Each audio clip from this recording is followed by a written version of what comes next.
Morning dear children, welcome back to my channel Sunena Dogra. Today we are going to continue with Organs of Government Class 9 Social Studies Gujarat Board. This is part 6 of my video, and over here we are going to learn about the procedure when an act becomes a bill. So I'm taking the second topic over here of the same part. When any bill to amend the constitution is presented in any of the House of Parliament, it has to be passed by a majority number of the members of that house and by 2/3 of the members present and voting.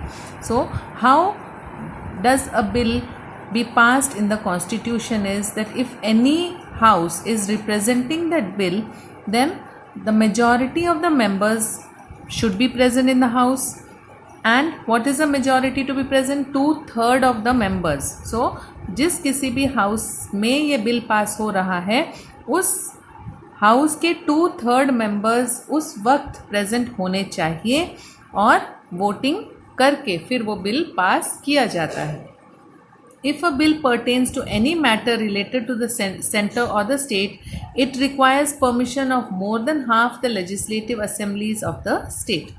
तो कोई भी matter, कोई भी bill जो है वो कोई भी ऐसे स्टेट या सेंटर को रिलेट करता हो, तब परमिशन किसकी चाहिए? More than half of the legislative assemblies of the state. तो सारी स्टेट्स की आधे से ज़्यादा लोग उसको रिकमेंड करें और पास करने में हेल्प करें, then only the bill becomes an act.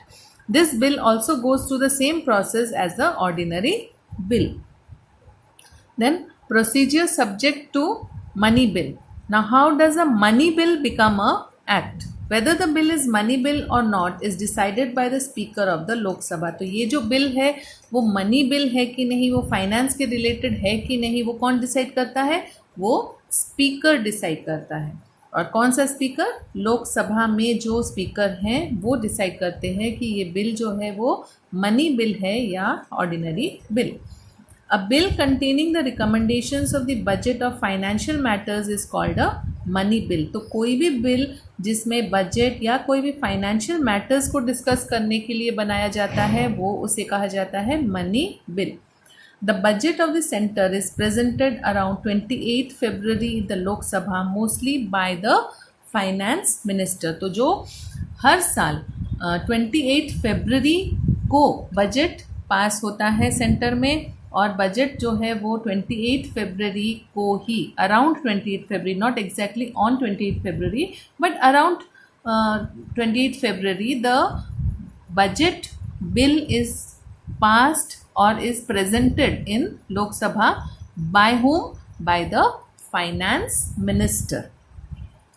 जो हमारे कंट्री के फाइनेंस मिनिस्टर होते हैं वो इस बिल को पार्लियामेंट में पास करने के लिए पेश करते हैं. Okay, now we come to the next part over here. All the money bills are first presented in the Lok Sabha, which passes through the following process. तो मनी बिल को लोक सभा में प्रेजेंट करने के बाद कौन सी प्रोसेस फॉलो की जाती है? This can be your question also in your exams, that what is the process followed by the Lok Sabha when the money bills are presented. A preliminary discussion is carried out on the money bill presented in the Lok Sabha.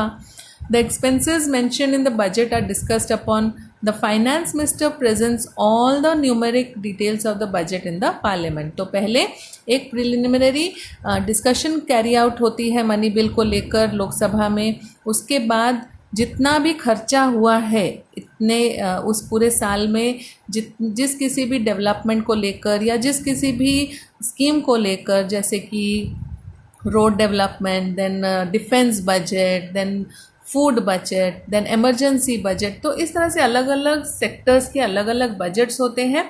तो उन सब का पूरे साल में कितना खर्चा हुआ है और कितना हम और कर सकते हैं, कितना हमें क्या करना है, किस तरह से हम डेवलपमेंट के साथ साथ प्रॉपर बजट को अपनी इकोनॉमी को यूज़ करते हुए डेवलपमेंट ला सकते हैं, वो सब डिस्कस होता है। The finance minister presents all the numeric details of the budget in the parliament. तो पार्लियामेंट में जो फाइनेंस मिनिस्टर है सारे न्यूमेरिक डिटेल्स, कितना खर्चा हुआ, कितना बचा, कितनी सेविंग हुई, क्या हम कर सकते हैं, वो सब पार्लियामेंट में जो फाइनेंस मिनिस्टर है वो बताते हैं। All the ministers like agriculture, science, defense, trade, business and human resource department put forth their demands in front of the Lok Sabha and then the voting is carried out to get permission of demands। तो जैसे हमारे घर में हम अपनी अपनी demands रखते हैं कि बच्चों की डिमांड, फिर वाइफ की डिमांड, फिर पेरेंट्स की demand, then health, then education, everything is taken care of. जो पेरेंट हैं उनकी सैलरी में से या उनकी जो भी इनकम है उसमें से वो डिसाइड होता है कि हमें एजुकेशन पर कितना खर्च करना है, हमें घूमने फिरने पर कितना खर्च करना है, हमें फूड पर कितना खर्च करना है। तो वैसा ही कंट्री के लिए भी होता है कि जब अलग अलग डिपार्टमेंट्स हैं कि हमें एग्रीकल्चर जो है, एग्रीकल्चर फील्ड है, उसमें कितना डेवलपमेंट की ज़रूरत है, हमें कितना खर्च करने की ज़रूरत है, न्यू फैक्ट्रीज़ डालने की ज़रूरत है, साइंस एंड टेक्नोलॉजी को इम्प्रूव करने की ज़रूरत है। तो उस हिसाब से अलग अलग चीज़ों को ध्यान में रखते हुए जो उस डिपार्टमेंट के हेड हैं वो लोकसभा में अपनी अपनी डिमांड रखते हैं। अब जो कंट्री है उसको डिफेंस की भी ज़रूरत है, प्रॉपर सिक्योरिटी की ज़रूरत है। तो डिफेंस में हमें कौन से न्यू वेपन्स लेने हैं, कौन से न्यू जेट लेने हैं, कौन से किस तरह की चीज़ों पर हमें ध्यान देना है, वो सब इसी बजट सेशन में डिसाइड होता है। और फिर voting is carried out to get permission of demands. और फिर वोटिंग की जाती है और जितनी भी डिमांड्स हैं उन सबको पूरा करने के लिए परमिशंस ली जाती हैं। Sources of income and taxes are separately presented in the budget and both are to be separately approved। अब ये तो रही डिमांड की बातें। अब उसके अलावा हमारे पास इनकम क्या है और हमें कितने टैक्स पे करने हैं वो सब भी अलग अलग बजट में ही, लेकिन अलग अलग कॉलम्स में उसको भी अप्रूव किया जाता है। The bill approved in the Lok Sabha first is sent to the Rajya Sabha for recommendations. तो पहले हमने इस बारे में पढ़ लिया है कि जो भी लोकसभा में पेश होता है वो पहले राज्यसभा में जाता है, फिर राज्यसभा वापस लोकसभा को कोई भी अगर उनको चेंजेस लगती हैं तो वो 14 डेज़ के अंदर अंदर राज्यसभा उस बिल को पढ़ने के बाद उसमें कोई भी चेंजेस करनी है, अमेंडमेंट्स करनी है, उनको लिखकर फिर वो लोकसभा में वापस भेजते हैं। तो उसके लिए only 14 days are there for them. Then Lok Sabha can either accept or reject the total or partial recommendations of the Rajya Sabha. अब लोकसभा के जो मेंबर्स हैं वो उन चेंजेस को एक्सेप्ट भी कर सकते हैं, नहीं भी एक्सेप्ट कर सकते, उनमें से कुछ चेंजेस को एक्सेप्ट करें, सब चेंजेस को एक्सेप्ट करें, वो लोग डिसाइड करते हैं। If a money bill is not return to the Lok Sabha within 14 days of the by the Rajya Sabha, the bill is considered to have been pass by the Rajya Sabha. और अगर 14 डेज तक किसी भी कारणवश 14 डेज तक राज्यसभा ने वो बिल अपने पास रखा और वापस नहीं किया तो इसका मतलब वो अंडरस्टूड है कि अब वो बिल पास हो गया, अब वो रेडी है। If the Lok Sabha accepts the recommendations of the Rajya Sabha, the bill is considered to have been passed by both the houses and the parliament. तो अगर जो बिल है वो 14 डेज तक राज्यसभा में ही रहता है और लोकसभा में वापस नहीं आता है तो उसे पास हो गया है ऐसा माना जाता है, और फिर दोनों हाउस इस बिल को पास करके पार्लियामेंट में पेश कर देते हैं। But if the Lok Sabha rejects the recommendations of the Rajya Sabha and the bill is again passed in the Lok Sabha, the money bill is deemed to have been passed by both the houses of the parliament. और अगर by chance Lok Sabha जो है वो राज्यसभा की दी गई recommendations को accept नहीं करती है और वापस लोकसभा में वो बिल पास होता है, तब भी उस मनी बिल को यही मान लिया जाता है कि ये राज्यसभा ने भी एक्सेप्ट कर लिया है। Hence in the matter of the money bill the Rajya Sabha has limited powers. तो राज्यसभा की लिमिटेड पावर्स होती हैं मनी बिल को पास करने में। Lok Sabha has the majority of the limits of the powers to pass the money bill.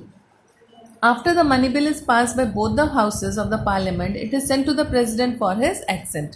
तो राज्यसभा और लोकसभा में दोनों में पास होने के बाद जो मनी बिल है वो कहाँ भेजा जाता है, वो प्रेसिडेंट को उनके सिग्नेचर के लिए भेजा जाता है। और एक बार जब प्रेसिडेंट ने उस मनी बिल पर साइन कर दिया तब वो एक्ट बन जाता है। If the budget is not pass in the house then the government has to resign. और अगर ये वाला मनी बिल जो है वो हाउस में पास नहीं होता है तो फिर उस गवर्नमेंट को रिज़ाइन करना पड़ता है।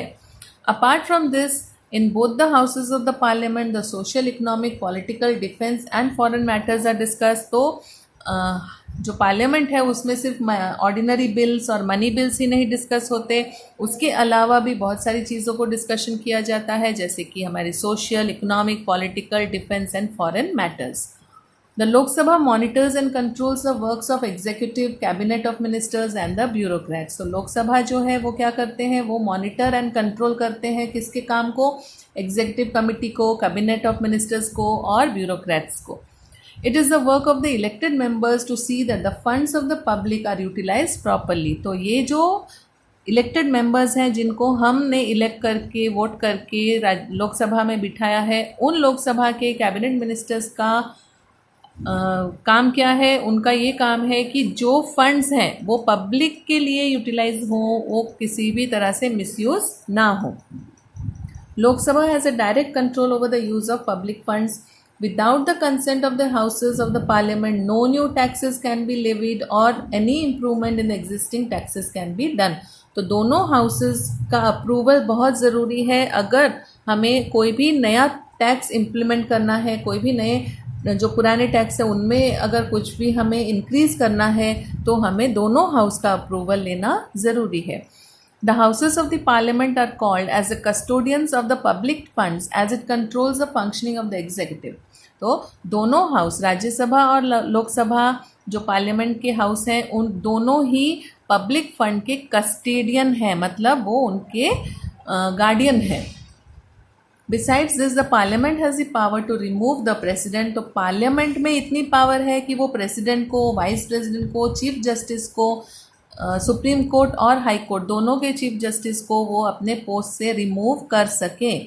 Even the chief election commission, auditor general और attorney general under the charge of proven misbehavior or inefficiency or violation of the constitution through the process of impeachment। तो impeachment एक process है जिसके द्वारा लोकसभा और राज्यसभा के जो मेंबर्स हैं, मतलब पार्लियामेंट जो है वो president, vice president, chief justice, supreme court और हाई कोर्ट दोनों के chief justice, then chief election commission, then auditor general, जितने भी हाई पोस्ट वाले हैं उन सबको रिमूव करने की पावर भी पार्लियामेंट के पास है।